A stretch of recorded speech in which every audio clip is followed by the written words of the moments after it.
तो hello everyone. इस video में हम देखेंगे केमिस्ट्री के सबसे इम्पॉर्टेंट क्वेश्चंस को जो कि आईआरटी एग्ज़ाम सेमेस्टर एग्ज़ाम में पूछा जाता है। और ये 10 सालों से लगातार 10 सालों से पूछा जा रहा है। 10 साल का जो पेपर होता है उसको हमने निकाला और उसमें से जो एग्ज़ाम में बार बार क्वेश्चन पूछे गए हैं उसी क्वेश्चन को हमने इस पेपर पे पेज पे लिख लिया है। और यही क्वेश्चन बार बार रिपीट होते हैं क्योंकि केमिस्ट्री का एग्ज़ाम इस तरीके से करवाया जाता है कि उसमें क्वेश्चंस को बार बार रिपीटेड दिया जाता है। तो ये क्वेश्चन तैयार करने के बाद ही जाइएगा। 15 से 20 दिन पहले आपको केमिस्ट्री पूरी तरीके से स्टार्ट कर देना है। और अगर आप उससे पहले ये वीडियो देख रहे हैं तो उससे पहले अगर देख रहे हैं तो और अच्छा है क्योंकि आप पहले से ही ये इंपॉर्टेंट क्वेश्चन तैयार कर लेंगे। तो चलिए फिर शुरू करते हैं इस वीडियो को। लेकिन उससे पहले मैकेनिक्स का आपने वीडियो नहीं देखा है तो वो डिस्क्रिप्शन बॉक्स में या फिर कमेंट बॉक्स में आप करेंगे तो हम आपको दे देंगे। तो डिस्क्रिप्शन बॉक्स चेक करिएगा या फिर चैनल पे जाएंगे तो आपको प्लेलिस्ट में भी मिल जाएगा। पूरा जो है कि आईआरटी से रिलेटेड पूरी वीडियोस आपको एक प्लेलिस्ट में मिल जाएंगी। तो चलिए यहाँ पर सभी के सभी क्वेश्चंस को देखते हैं। सबसे पहले देखेंगे कि जो यहाँ पर 5 लिखा हुआ है लेकिन ये 10 रहेगा, मतलब 5 से 10 साल के हमने पेपर्स उठाए हुए हैं और उनके क्वेश्चंस को लिया है यहाँ पर। पहला क्वेश्चन जो कि 2 स्टार के साथ है और 2 स्टार का जहाँ पर 2 स्टार रहेगा उसको आप 3 मानेंगे, मतलब 3 बार पूछा गया है। और जहाँ 3 स्टार रहेगा वहाँ पर आप 4 मानेंगे, मतलब 4 पेपर में पूछा गया है। वैसे कई पेपर में पूछा गया, कई बार पूछा गया, मैंने लिखा बस इतना ही है। आप ये तैयार करके चले गए तो आपका काम हो जाएगा। तो क्वेश्चन 1 क्या लिखा हुआ है कि मोल प्रभाज से आप क्या समझते हैं? ये पहला क्वेश्चन आपका रहेगा। दूसरा क्वेश्चन जो कि 3 स्टार के साथ है, लिखा है ऑक्सीकरण तथा अपचायक पदार्थ को उचित उदाहरण देकर परिभाषित कीजिए। ये आपका दूसरा क्वेश्चन रहेगा। आइए अगले क्वेश्चन पे चलते हैं। और तीसरा क्वेश्चन है जो कि लिखा हुआ है कि धूमिलता, तीसरा क्वेश्चन 1 स्टार के साथ, धूमिलता तथा मलिनता को समझाइए और ऑक्सीजन के द्वारा शुष्क संक्षारण में बने ऑक्साइड के प्रकार को लिखिए। फिर उसके बाद एक और ये क्वेश्चन, ये जो क्वेश्चन बना हुआ देखिए, इसमें ये होता है कि एक क्वेश्चन के अंदर 4 तरीके के क्वेश्चन पूछे जाते हैं, 4 टाइप के क्वेश्चंस पूछे जाएंगे और हर ये क्वेश्चन के साथ आपको मिलेगा। इसीलिए केमिस्ट्री क्या होती है कि बड़ी हो जाती है, इसीलिए ज़्यादा लिखना पड़ता है इसमें। तो क्या करेंगे कि हम यहाँ पर सभी को क्या करेंगे कि एक पेज में आप 2 क्वेश्चन को मतलब कंप्लीट कर देंगे और 2 पेज में आपको 4 क्वेश्चन कंप्लीट कर लेंगे। 4 क्वेश्चन का मतलब क्या हुआ कि सिर्फ़ आपने एक ही क्वेश्चन कंप्लीट किया हुआ है। क्योंकि एक क्वेश्चन के अंदर 4 टाइप का क्वेश्चन पूछा जाएगा और आपको समझ में वो नहीं आएगा। तो अगला क्या इसमें है कि लोहे को संक्षारित होने से बचाने की तेराडीकरण विधि जो है कि उसको समझाना है। ये इसमें बना हुआ है। अब आते हैं इसके अगले क्वेश्चन पे। अगला क्वेश्चन जो कि चौथा है, लिखा हुआ है कि विलेयता गुणनफल तथा सम आयन प्रभाव को सम आयन प्रभाव की उपयोगिता मिश्रण विश्लेषण में समझाइए। ये अगला और पांचवा क्वेश्चन क्या है 1 स्टार के साथ कि जल स्नेही तथा जल विरोधी कलिल के अस्थायित्व को समझाइए। और ये जो स्वर्ण संख्या वाला क्वेश्चन है बार बार पूछा जाता है। इसमें क्या है कि स्वर्ण संख्या क्या है ये समझाना है। और नदियों के जल के शुद्धिकरण तथा धुआं के अवक्षेपण में कलिल रसायन के उपयोग को समझाइए। ये इसमें क्वेश्चन बना हुआ है। छठवां क्वेश्चन 2 स्टार के साथ, ध्यान दीजिएगा इसको, कि पीएच मान को परिभाषित कीजिए और अम्लीय बफर विलयन का पीएच मान ज्ञात करो। और हैंडरसन समीकरण भी आपको इसमें क्या करना है, स्थापित करना है या फिर निकालना है। आते हैं अगले क्वेश्चन पे। अगला क्वेश्चन जो कि क्वेश्चन नंबर 7 है, क्या लिखा हुआ है कि फैराडे का, क्वेश्चन 7 ध्यान दीजिएगा, कि फैराडे का विद्युत विश्लेषण संबंधी नियम उचित उदाहरण देकर समझाइए। अगर आप एग्जाम्पल नहीं देंगे तो उसका नंबर कटेगा भी। और 8वां क्वेश्चन देखते हैं। 8वां क्वेश्चन है कि विस्फोटक क्या है तथा इनके प्रकार क्या हैं। और इसी में ये जो क्वेश्चन बना हुआ है, इसी में बना हुआ है कि निम्न के बारे में लिखिए। निम्न के बारे में वो क्या चीज़ें हैं? बना है ये 3 बार पूछा गया है, 3 बार मतलब कि 4 बार। और आरडीएक्स के बारे में आपको लिखना है। आरडीएक्स क्या होता है, तो उसमें आप फुल फॉर्म लिख सकते हैं, उसका क्या, उसकी क्या उपयोगिता होती है, उसके बारे में जो भी जानते हैं आप लिख देंगे। दूसरा 1 स्टार के साथ पीटीएन। तीसरा है धूर्महीन चूड़। फिर ये मतलब तीसरा मैंने अलग से ऐड किया हुआ है जो पूछा गया था 1 स्टार के साथ, टीएनटी। चौथा है डबल डी टी। और पांचवा है ब्राउनियन गति। अब आते हैं अगले क्वेश्चन पे, क्वेश्चन नंबर 9 पर। क्वेश्चन 9 क्या लिखा हुआ है कि अम्लमान, अम्लमान, साबुनीकरण मान तथा आयोडीन मान को परिभाषित कीजिए और साबुन की सतह सक्रियता को समझाइए। ऋणात्मक डिटर्जेंट जो होते हैं उनके उदाहरण लिखिए। और 10वां क्वेश्चन क्या लिखा हुआ है कि कठोर जल को मृदु बनाने के लिए कैल्गन कंडीशनरिंग विधि को समझाना है, उसके बारे में लिखना है। 11वां है कि कांच क्या है, कांच के अवयव क्या हैं और निम्नलिखित कांच के बारे में लिखिए। आइए देखते हैं इसमें क्या बना हुआ है। इसी क्वेश्चन में इन कांचों के बारे में आपको लिखना है। पहला है कठोर कांच क्या होता है, दूसरा जेना कांच, तीसरा फ्लिंट कांच। अब आते हैं 12वें क्वेश्चन पे। डबल स्टार और एरो बनाया है यहाँ पर, इसका मतलब इसके आगे भी क्वेश्चन पूछा गया था पीछे। 12वां है कि ईंधन का उष्मीय मान को परिभाषित कीजिए और बम कैलोरी मिति, ये बहुत मीटर विधि का नामांकित रेखाचित्र को खींचिए। ये क्वेश्चन बहुत इंपॉर्टेंट है। आते हैं क्वेश्चन नंबर 13 पर। क्वेश्चन 13 क्या लिखा हुआ है पढ़ेंगे यहाँ पर कि कृतन द्रव से आप क्या समझते हैं, स्निग्धता तथा अग्निबिंदु से आप क्या समझते हैं, दूसरा बन गया इसी में।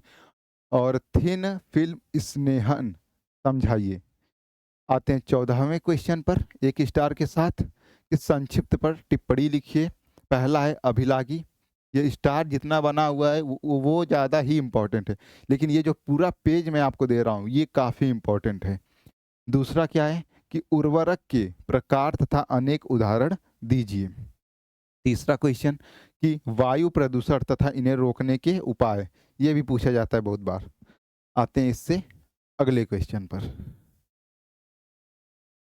अगला क्वेश्चन क्वेश्चन नंबर 15 है डबल स्टार के साथ कि नॉर्मलता तथा मोलरता में संबंध जो है कि स्थापित करना है। 16वां क्वेश्चन कि ऑक्सीकरण संख्या तथा संयोजकता में क्या अंतर है, ये आपको बताना है। क्या ऑक्सीकरण तथा संयोजकता में क्या अंतर है, ये आपको बताना है। यहाँ पर नॉर्मलता मोलरता भी बोल सकता है और नॉर्मलता के साथ किसी और का भी संबंध, फॉर्मलता का संबंध, नॉर्मलता का मोलरता से कुछ भी करके ये संबंध पूछ लेगा। ये पूरा का पूरा आपको तैयार करके जाना है।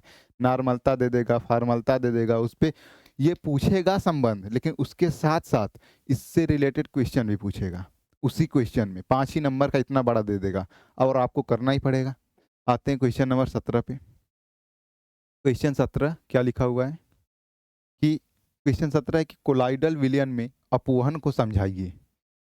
18वां क्वेश्चन कि ध्रुव अवक्षेपण में कोलाइडीय रसायन की उपयोगिता को समझाइए। 19वां क्वेश्चन कि उत्क्रमणीय तथा अनुत्क्रमणीय अभिक्रियाएं क्या हैं, उदाहरण सहित समझाइए। 20वां क्वेश्चन कि ला सातेलिय सिद्धांत को समझाइए। 21वां क्वेश्चन क्या है, इंपॉर्टेंट है क्योंकि ये बहुत 5 नंबर के क्वेश्चन पूछे जाते हैं, तो बड़ा देगा ही क्वेश्चन, क्या कर सकता है। 21वां है कि कौन से कारक जो संक्षारण को प्रभावित करते हैं, समझाइए। विद्युत मतलब वैद्युत रासायनिक संरक्षण क्या है और ऑक्सीकरण संक्षारण की क्रियाविधि तथा धातु ऑक्साइड लेयर के निर्माण की विशेषताएं समझाइए। इसी में दे सकता है संक्षारण के प्रकार बताइए, जिसमें कि ये वाला क्वेश्चन जो मैंने आपको बताया था सेराडीकरण अभिक्रिया, ये आपसे पूछा जा सकता है। तो आइए 22वें क्वेश्चन पर चलते हैं। 22वां क्वेश्चन क्या दिया हुआ है, तो इस पे 22वां में क्या है कि टिप्पणी आपको लिख के बताना है। टिप्पणी, तो टिप्पणी लिखना है। पहला है कांच कांच के ऊपर, दूसरा है जियोलाइट विधि, तीसरा है बायोगैस, चौथा पायस, पांचवा बॉयलर संक्षारण और छठवां जो है कि लेनट्स। 23वां है दाहक भंगुरण क्या है, ईबीटी तथा ईडीटीए का संरचनात्मक सूत्र। ये संरचनात्मक सूत्र पूछा गया था 2025 में भी। आते हैं 24वें क्वेश्चन पर। 24वां क्वेश्चन क्या लिखा हुआ है? 24वां क्वेश्चन है कि वैद्युत 24वां क्वेश्चन है कि वैद्युत अपघटन के लिए फैराडे का नियम लिखिए। 25वां के निम्न के बारे में लिखिए और इसमें पहला बना हुआ कि आयन विनिमय रेजिन विधि, दूसरा है कि वफर विलयन, तीसरा कोयले का विश्लेषण और चौथा है ऑक्टेन संख्या। ऑक्टेन नंबर के बारे में पूछा जाता है। 26वां क्वेश्चन दिया हुआ है कि 26वां क्वेश्चन है कि ऑक्टेन संख्या, फिर वही हमने लिख दिया वहाँ पर और उसी में टिप्पणी लिखना है 26वें वाले में भी। और दूसरा इसमें बना है कोल गैस, तीसरा बना है विस्फोटक, चौथा बना है विलेता गुणनफल, पांचवा बायोगैस, छठवां कीटनाशक और सातवां जो है जल प्रदूषण। 27वें क्वेश्चन पर आते हैं हम। लिखा हुआ है पीलिंग बेडवर्थ नियम क्या है, धात्विक संक्षारण को प्रभावित करने वाले घटक क्या क्या हैं, धातुओं के संक्षारण को सांद्रण सेल क्रिया के द्वारा समझाइए। 28वां कि बफर विलयन से आप क्या समझते हैं, बफर विलयन के पीएच मान की गणना के लिए हेनरसन समीकरण को निगमित कीजिए।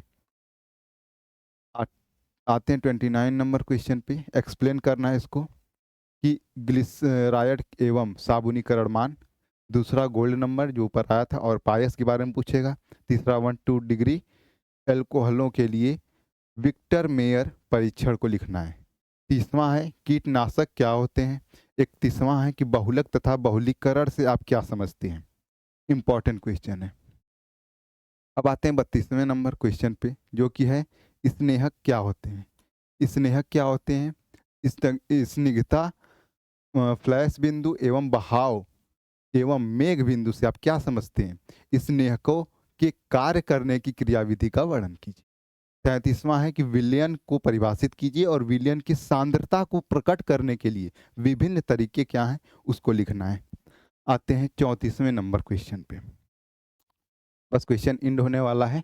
34वां है कि धातुओं के संक्षारण के लिए गैल्वेनिक सेल की क्रिया विधि को लिखना है। तो उसका संक्षारण से क्या समझते हैं। धातु संक्षारण में ऑक्साइड परत का निर्माण तथा विशेषताएं संक्षिप्त में समझाइए। 35वां है कि स्नेहक तथा उसके प्रकार, द्रव स्नेहक के बारे में पूछेगा लेकिन आपके पूरे के पूरे प्रकार याद करके जाने हैं, कुछ भी पूछ सकता है ना। 36वां है कि ग्लिसराइड क्या है और साबुन बनाने का सिद्धांत रासायनिक समीकरणों सहित लिखिए। साबुन की सतह सक्रियता समझाइए। नॉन आयनिक डिटर्जेंट के उदाहरण लिखिए। लेकिन यहाँ पर हमने कुछ और क्वेश्चन ऐड किया हुआ है, 36 क्वेश्चन पढ़ के जाना है। बाकी ये जो क्वेश्चन यहाँ पर है, ये क्वेश्चन आपको देख के जाना है। यहाँ पर यहाँ तक हो गया। और ये क्वेश्चन जो कि कांच क्या है और नीला पीला और हरा नारंगी रंग के कांच के बारे में लिखना है। लवड़ों का नाम लिखना है और कांच का अनिलीकरण क्या होता है इसके बारे में लिखना है। बाकी कठोर कांच, जेना कांच और जेना कांच के बाद ये फ्लिंट कांच इंपॉर्टेंट है, इसके बारे में आपको लिखना है। कांच का पूरा याद करके जाएंगे। एक क्वेश्चन बस और बचा हुआ है और समूह क्या होते हैं, समूह क्या होते हैं, क्रियात्मक समूह, इसके ऊपर क्वेश्चन पूछेगा।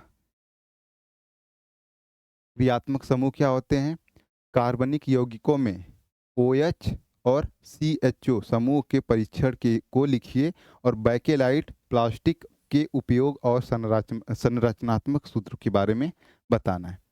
तो ये इतना क्वेश्चन आपको तैयार करके जाना है। बाकी इसका जो PDF है वो आपको टेलीग्राम चैनल पर मिल जाएगा। टेलीग्राम चैनल का लिंक कमेंट बॉक्स में पिन मिल जाएगा और डिस्क्रिप्शन बॉक्स को चेक करना ना भूलें। बाकी मिलते हैं अगली वीडियो में जिसमें हम ट्रिपल ई और ECE का देखेंगे important question. Thank you so much.